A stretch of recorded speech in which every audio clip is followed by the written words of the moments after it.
Well, g'day everyone. Back for our usual Saturday live.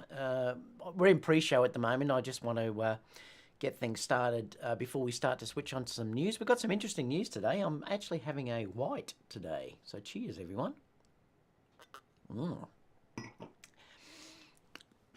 So, let's have a look who's here. We've got the Jaded Filmmaker. G'day. How are you, buddy? Hey, all, David. Don't work Saturdays anymore. Well, I'm trying not to, Phil. I actually discussed last week that I'm trying to get out of weddings. I am still doing them this year, and next year I'll probably only do a very few of them and charge like ask for a crazy bit of money, and hopefully I can then just get a few for the year. As I get older, I'm just sort of losing that passion to do it. So I did mention last week that Kerry is basically going to be retrenched, which is a great thing. I mentioned that last week at the end of the year because she'll get a decent payout. And we're going to downsize in our home and then buy a van, like one of the motorhomes, and we're going to travel around Australia. That's what our idea is, and I'll sort of film that for you guys and still keep all of the YouTube stuff going because I'll be able to do that live through my phone. So it'll still be happening. It'll just be different. So I'll be able to show you guys all around Australia. The other thing too is we're planning to go overseas. So I'm going to be going to the UK to meet Gilbert and also some other people in Europe. And I want to try and do Iceland too. So I may even try and make a workshop or something over there and advertise that later this year and see if we can get that as a workshop for people to come and join us. So we'll talk about that later too. So that's the reason why I've been doing Saturdays. I have got a couple of weddings coming up. I think I've got one, not next week, the week after, and then I've got one another after that a couple of weeks again later. But like I said, Phil, I'm really trying to not do them at all at this stage. I'm still going to do them, but I'm trying not to. So that's the reason why I haven't been shooting any weddings. Let's see who else is here. Gilbert said, hit the like button. Yeah, really would appreciate that, guys, if you can, because it does help promote the show. Dana's just saying hi to Gilbert. How many likes can we get before?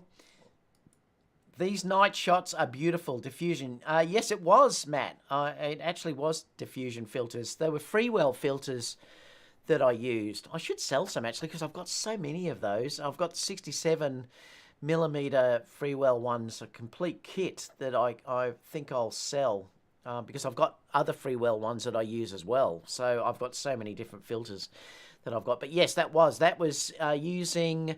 It was actually done with the Moser Air 2S, that's the bigger Moser gimbal, and it was done with the diffusion filters on there. Yeah, I know, it's lovely. I love that look. Gilbert says, love the intros. Happy Clam said, howdy from rainy Oregon coast. It's a beautiful day here in Melbourne today. Gilbert's reminding everyone to hit that like button. Rob said, hi folks, another Friday night and another wintry storm advisory has been issued here in southern Ontario near the GTA for those that might not know the area. Well, good night to be staying in. Rui says, hello from Alabama. Have you been here in a while? No, I haven't been there now for, about 3 years. So I'll be going to Europe next. And then maybe after that we'll come back to the States again. Tom said, hi David, hope you are doing well. I just finished digging out from 14 inches of snow. Wow. Oh, that's a lot of snow. We don't get snow here in Melbourne, apart from in the mountains. Jaded Filmmaker says, jealous. You'll get your turn though, Phil. Sounds like an excellent adventure. I know, I can't wait. Actually. Aaron said, G'day Aaron, how are you? I stopped doing weddings 2 years ago. Yeah, well, I'm not going to be doing many more. I've still got some booked in, but I won't be doing many more, that's for sure. Alien Drone Services, happy birthday too, Aaron, for the other day. Alien Drone Services, hello from Oregon as well. Gilbert said, hey, long time no see. Richard said, I attended the WPPI here in Las Vegas this week and the turnout was much better. Oh, that's good. So it actually did a little bit better than last year. Well, that's a good thing because most of the trade shows seem to be slowing down. Canon, Sony, Fuji were there with big displays, and Sony had the reps at B&H in the Adorama booth. Oh, that's cool. It'd be my dream to never go to a wedding ever again. I know, unfortunately, Phil, we do need the money, don't we? And that does pay the bills. That's the issue. If Kerry wasn't getting, the money that she was going to be getting, I'd still have to be doing them until we retire. But yeah, it's just a blessing now that she's going to be made retrenched. We're so happy about it. It's so good. I hate weddings. I love it. Ted said, they're just saying, talking to each other. Richard said, hi, David. It's been a while. Good to see you here, Richard. How are you, mate? Thanks, David, for the happy birthday. No worries. They're just talking to each other. I did a course in Colorado once with a guy from the RAF. He had never seen snow nor ice. That wouldn't fit into the drink of a cooler. I know there's an awful lot of people in Melbourne that have never seen snow. Unless you go into the mountains in winter, you would not see them at all. Long Rider, thank you so much for the donation. I did have super chat thing, but I think it goes blank. I'm going to put this up anyway. Thank you so much for that donation, Long Rider. Really appreciate it, mate. Anything helps. Gilbert said, thank you to Long Rider. Yeah, so that's it, really. Oh, now, there is one thing that I'd love to talk to you guys about, because I am selling some stuff, and there may be someone that is interested here in Australia or even in the US. Just let me look at the conversion, because I did want to see what this is.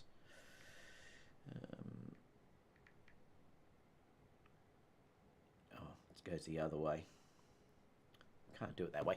I'm going to be selling some pro photo gear. I've got, because I'm basically going to downsize, and we are going to be traveling in this this mini bus thing, or whatever you call them, a motorhome, at the end of the year. I want to try and get rid of as much stuff as I can during the year. Now, I've got 6 pro photo lights, but I'm going to be selling 2 to start with. And the thing is with these lights, they're a few years old, but they've only probably been used 10 times a year. So they've hardly ever been used.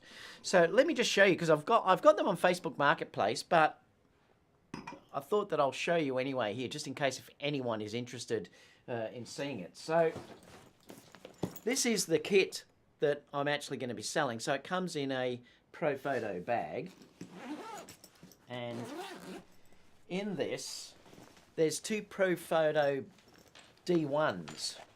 Now the remote must be in the other room. And what I'm doing too, I'm selling them with these 2 reflectors that come here. They're about $200 each, believe it or not. So I'm selling them with 2 reflectors, and also the Sony remote, which I've probably got. I thought I put it in here, but I must have put it in the other room. Oh no, there it is. I'm selling it with the Sony remote. These are $400 each. This is Australian, of course. This wouldn't be US. But if you were interested, I also have a Nikon remote. If you wanted to, say, if you were from Nikon and you wanted to use these with Nikon, I can replace the Sony remote with a Nikon remote, because I had that when I was shooting Nikon as well. So it's going to be sold with that too. And I'm also selling with this, which if I do have to ship it, I'd have to, like pull it apart. It's also got a 60 by 60 inch RF reflector that's got the Profoto mount on the end there. I calculated it to replace that. If you wanted to purchase it new, it would be $6,000 roughly. That's Australian. I'm selling it for around $2,000. So if you are interested in it, that probably would be $1,500 US or $1,300. I'm not sure. You'd have to pay for shipping though if you did want to get it shipped. But they are for sale. So if anyone does want to get into the Profoto line of things, I have got those for sale. So, like I said, it's hardly been used. It is a few years old, yes, but it's probably used 10 times a year. I've got 6 of them. So I do have 6 of those Profoto lights. I've got different ones as well, which are the remote ones that, you can take out the These are studio type lights as well. So anyway, that's there if anyone is interested in it. So if you are interested in it, just contact me through Messenger or something, or email me. The links are always in my channel. So if you are interested in that, let me know, and I will mail them out to you if you can't come and pick them up. They're great lights, and it's a great bargain if you want to get some really industrial type lights as well. Anyway, that's all that is. So if anyone's interested, let me know. So let's go now over to the stories, because I wanted to go through some interesting things with you today. We've got, if you look here, it's saying here that the first wild rumours of the... Oh, I better switch over. Where are we? Let me go there. First wild rumours of the Sony a7S IV are starting to appear. So this is interesting. I definitely would think we're going to get an A9 III before this, and also the new ZV camera, which I'll talk about soon as well. But it's the first rumours that we're sort of seeing now with the a7S IV. And it's saying here it will have the highest dynamic range of any alpha camera, which wouldn't surprise me. I mean, that they do tend to have, because it's going to be lower megapixels, you can usually improve things like dynamic range and things like that. But it says down here that this is a wild rumour about the a7S IV that I got from a source. Trusted sources have not told me yet if the a7S IV will be coming in 2023. I'll be surprised if it's 2023. Let me just have a look through what they're saying down here. The a7S IV will be announced in Q3 to Q4 2023. It may be announced, but I don't think it'll be released.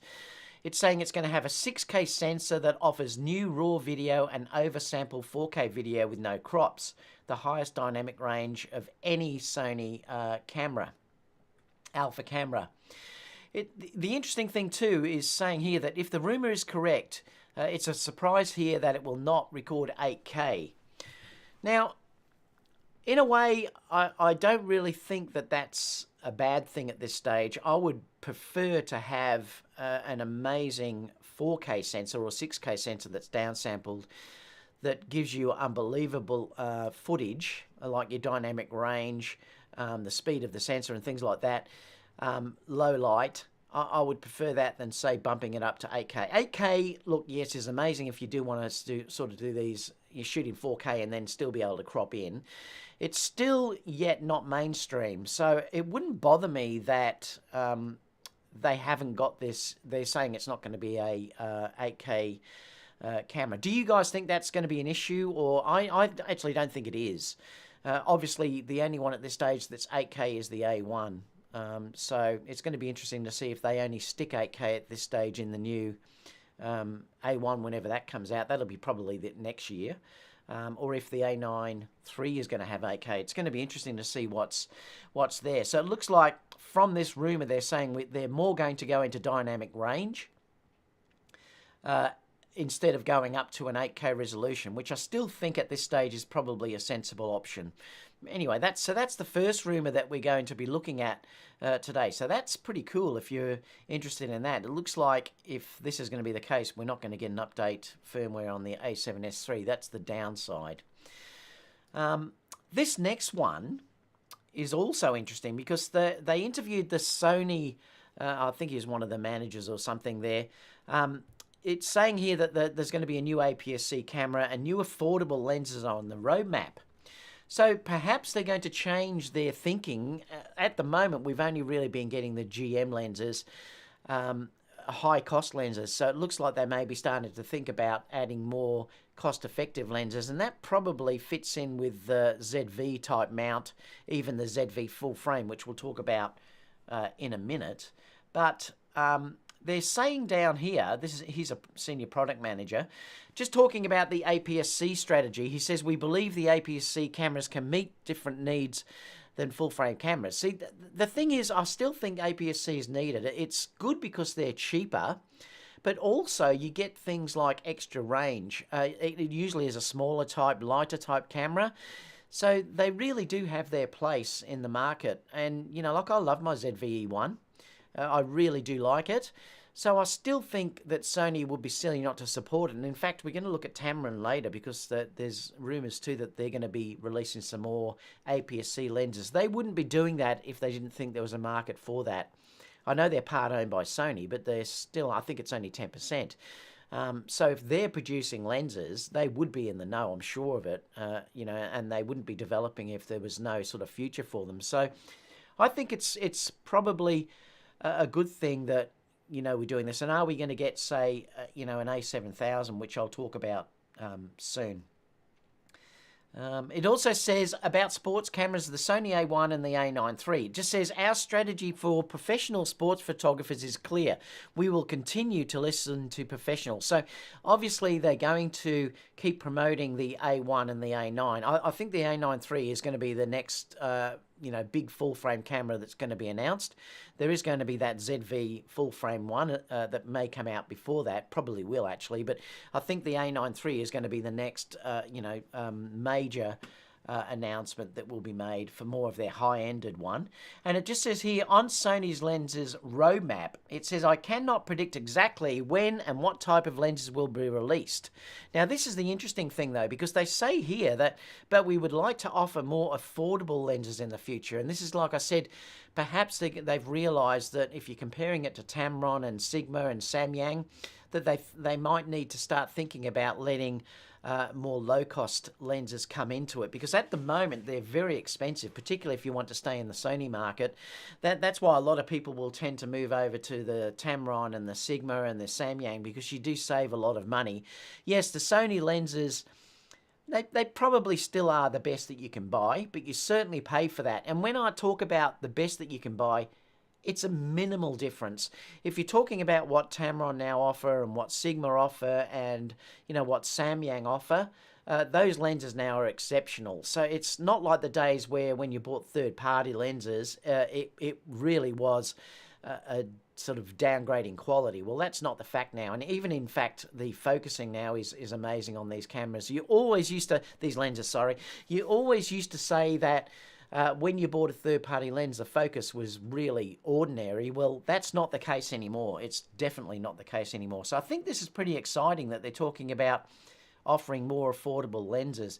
They're also saying that here, and I suppose this relates to this affordability, that they're saying that we are prioritizing significant reduction in size and weight to improve usability in more situations. In other words, particularly, I suppose, for that ZV full-frame camera and also the APS-C cameras that are coming out. Sony still are amazing with what they do with their full-frame G-Master lenses. The voodoo that they do with those full-frame lenses, like, the 24mm 1.4, all of their latest lenses are really good if you deal with the fact of weight and size. They really, have done some great things in that as well.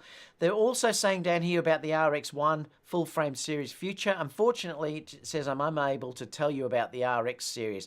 I'm not certain, and I'd love to know your opinion about this too, but I'm not certain that the RX series will go on for much longer due to the fact of how good phones and things like that are becoming. I think that market is probably going to be killed off by the phones in the very near future. In fact, I think it already is. I wouldn't carry around, I know some people are going to disagree with this, but I wouldn't carry around a point and shoot camera now. I would just take my phone because honestly, the iPhone, the cameras in these things really are incredible when you think about it. Unless you're going into really low light, and even that now is starting to get better.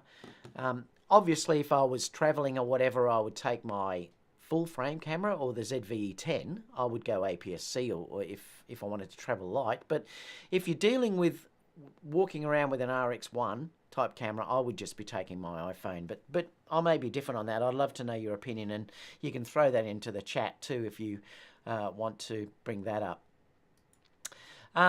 This is the rumor, because I just mentioned about the APS-C camera. There's talking about that there'll be one before summer. I'll be interested to see if it does come before your summer. I mean, what's that, around about 3 months away, roughly? The you know, the A7000, which is what I put on the image at the beginning of this. If you think about it, 2019 was the last major announcement for these APS-C cameras. If you're not talking about the ZV series, but I'm talking about the A series cameras, it's a long time ago, isn't it? Like August the 28th, 2019 was the A6600. That's a long time for a camera to be sort of updated. Now, what's he saying? Because I haven't read this at all. I'm like you guys, I read this with you. So it said the last real update in the cameras was 2019. They were the A6100 and the A6600. We got two more APS-C cameras after them, but they were for the vloggers, you know, that were the ZV-E10 and the FX30. It says down here now that a trusted source told me there is definitely a new APS-C E-mount camera coming right before or maximum early summer. He said this would be a new high-end model that's got, that's all I got as reliable info for now, okay. And, you know, like they're saying A7000. I think this would be an incredible body to put it in. I would love them to put it into the A7 III type series camera, but with a fold-out rear screen. I think if it's going to be APS-C now, I think it has to have that rear screen folding out. I think that's really a necessity. But if they could put it into, the, say, the A7C body, which is really quite small, if you compare that to the new cameras that are out now, the A7C body is really quite small. It would be the perfect body shape for this. And I think it would give them the ability to add more features and things like that. So I think that that would be an amazing option. And I have talked about this before, that it's a great way for Sony to be able to use, you know, the older technology in the body that they've had. I do think they'd have to upgrade that fold-out screen. But apart from that, to have an A7 III type body, I think would be amazing. And that could be their professional type APS-C body. So I'm hoping that's what happens with this. It's going to be interesting to see what sort of pricing this is at. You know, if it's really high-end, well, then it might be probably more than the ZV full-frame camera that we'll look at in a minute. But, you know, it's just an interesting concept. I sort of hope they do replace the body and make it more professional if it's this ultimate professional APS-C camera. Let me know what you think about that too as well. Also, they're saying that the Sony ZV full-frame E-mount camera will be announced on March the 29th. So it's the end of this month. So we haven't got long to wait for that. They're not sort of saying any specs at this stage. I probably think it will be... it's not going to be an A7 IV, but it may be close to that. It'll be interesting to see where they price this at, though, and whether it has an EVF, whether they take the EVF. They're going to have to save some money on this, Sony. Now, the Sony ZV-E10 doesn't have an EVF, so they may do that with it as well. I'm not sure what's going to happen here. It's going to be interesting to see what specs this have. Clearly, I think it would have to do 4K 60. I think that's now a requirement. It would have to have a fold-out rear screen if it's called the ZV-E10. ZV full frame. I think that would have to be there as well. It'll probably be something like a 24 megapixel, maybe 30. So it's going to be interesting. Focusing, I think, will be fantastic on this because they will be aiming this at vloggers and bloggers as well, but it's a full-frame version of that ZV camera as well. Like I said, they may save money by taking the EVF out. Could be a possibility. So anyway, it's interesting. But it looks like it's going to be announced on March the 29th. So we haven't got long to wait for that one. So that's quite exciting. It's great that there's going to be, you know, that there's a bit of news sort of coming out that we're going to be getting new things very soon. Another thing too is, I'm not sure whether you've looked at this. To be honest, I have not even looked at this yet. This is this new Sony Creators App. I haven't got a camera that'll work with it anyway.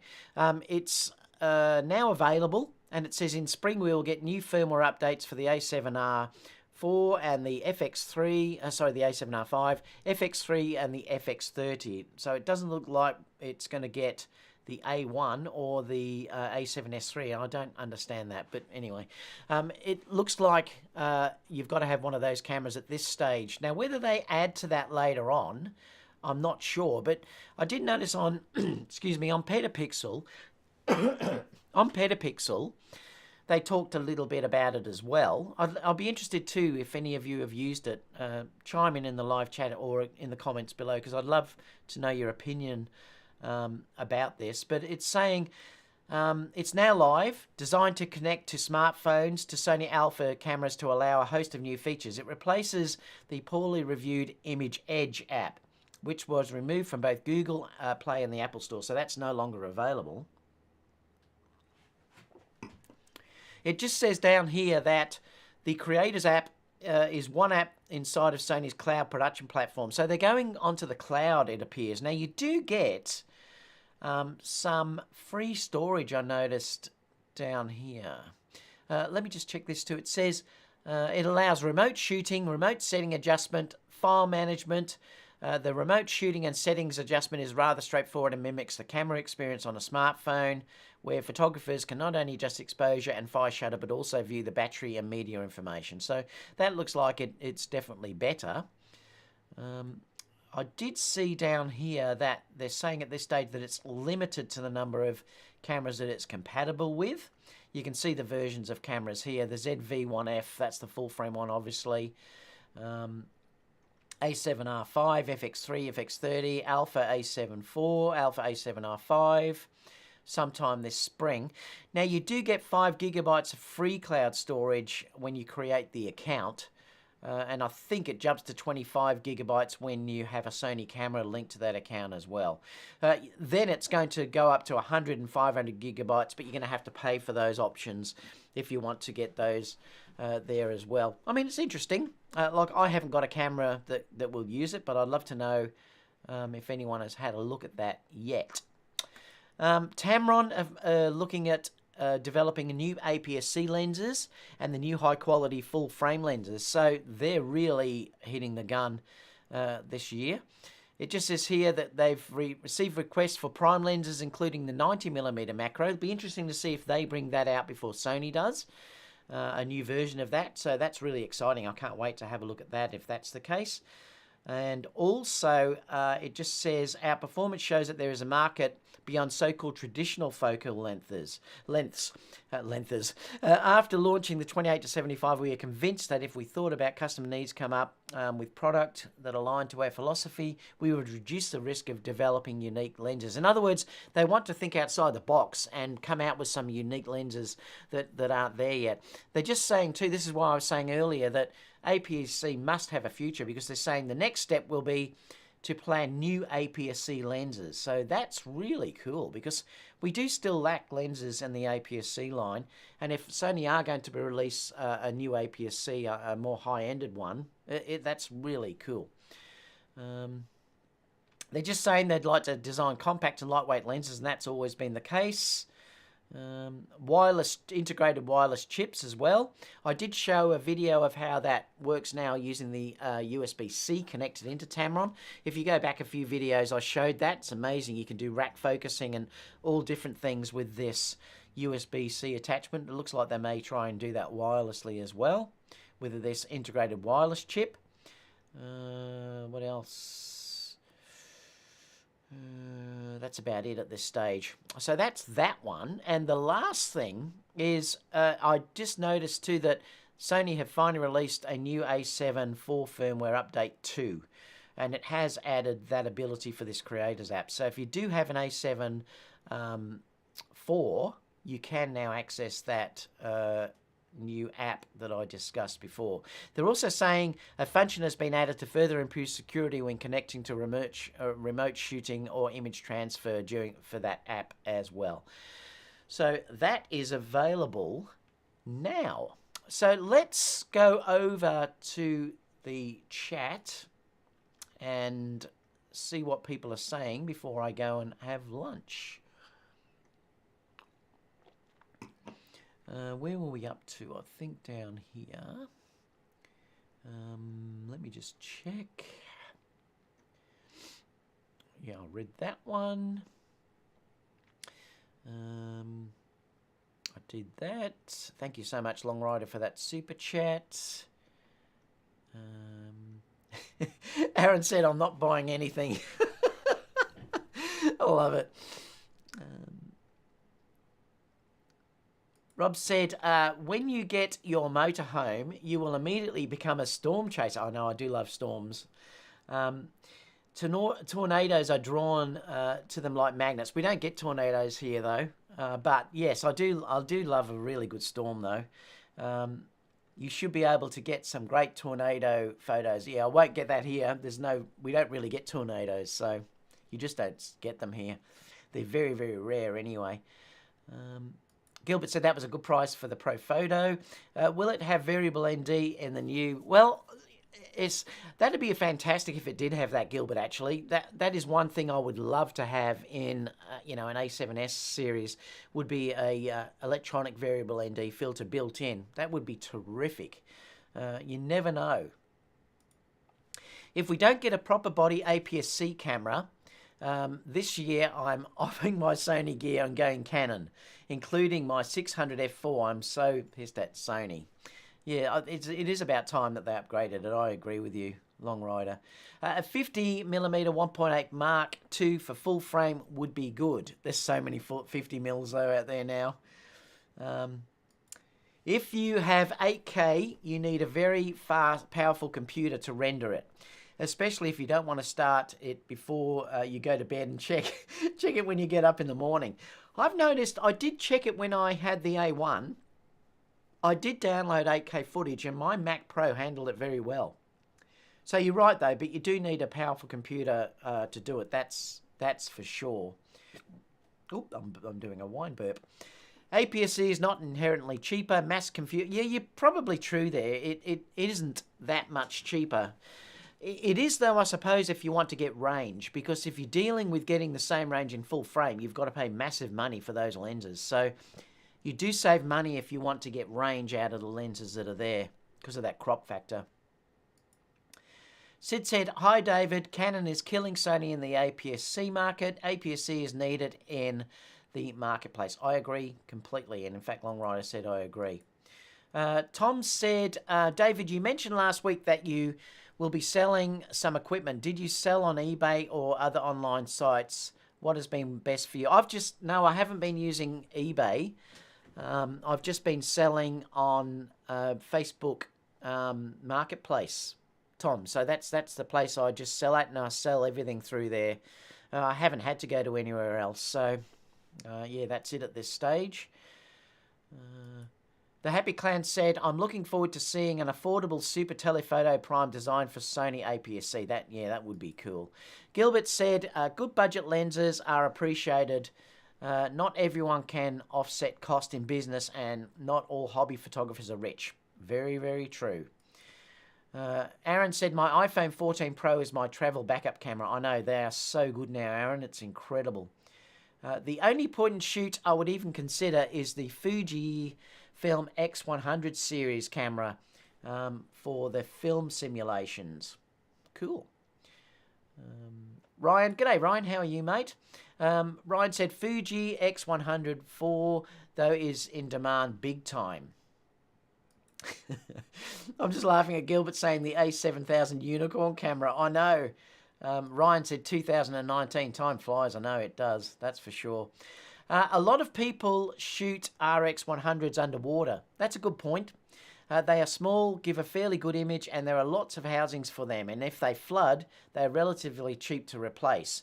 Phones are none of these. I'm just not sure, though, whether they'd sell enough of them to justify that, though. You know, like, you think about the R&D cost for producing, like, the RX cameras. I'm not sure whether it would be worthwhile if they're not selling a load of them, though.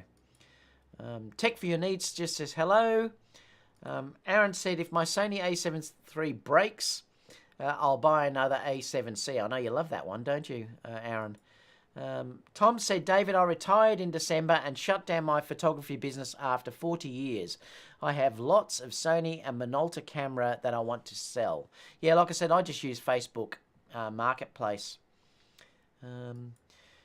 I use Sony Imaging Edge app with my tablet and laptop with the A7 III and A7 IV all the time. Not sure if I want to update to my new app. To the new app. Oh, okay, yeah. Canon R5 getting new firmware. Anyone heard about that? No, but they do seem to be updating the firmware a lot. I noticed too that The Nikon seem to be doing some really big updates too in their firmware. I've been reading lately. I still shoot APS-C A600 underwater. You know, there's nothing wrong with the A6000 series. It just needs updating, that's all. But it's still a great camera. I didn't get that. Could Shush, you try Siri. again? Shush. AJ said, David, I have an odd question. I'm looking into doing high volume photography for my kids' baseball little league, and I was wondering if you use an online service to print the pics. I don't print online, but I do use, I've started to use, what's it called? Because I just started using it. Where did I put it? Zenfolio. So I've been using Zenfolio. I'm not sponsored by them. I paid for the service. I'm using Aftershoot now to do my wedding cullings because I just got sick and tired of it. And it does save a remarkable amount of time. So I'm using Aftershoot to save the culling side of things. And Zenfolio I love because you can just upload it and then they can directly download from that. The only issue I have with it, how I've been using Zenfolio, and I'll explain it. I've been putting the images up. Now, when I do dance shoots, they don't need any retouching, so I do sell the digital files directly from there. So you could sell prints as well.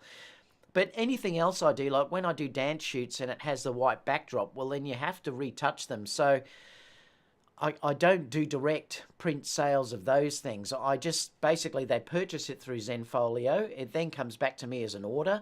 I then retouch them and then send them out to them.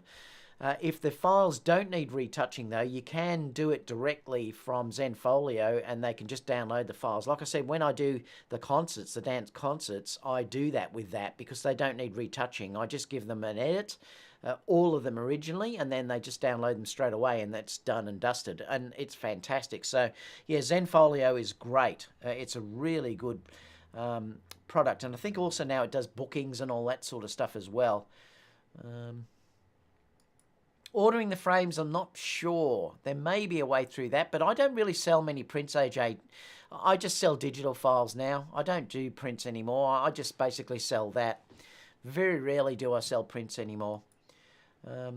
Just not sure if you have any idea. Yeah, like I said, have a look at Zenfolio and see what they offer. Longrider said, AJ, I do that from my local. He's saying he uses Walmart Photo for mounted prints. Hi David, about selling camera, if selling by Facebook, eBay, etc., please sell it, but meet in person to sell it. I do. That's unless I trust. If I always check someone out, ask for phone numbers and things like that because you know you can really get scammed. So I'm pretty careful about who I sell to. So yeah, I do usually meet in person.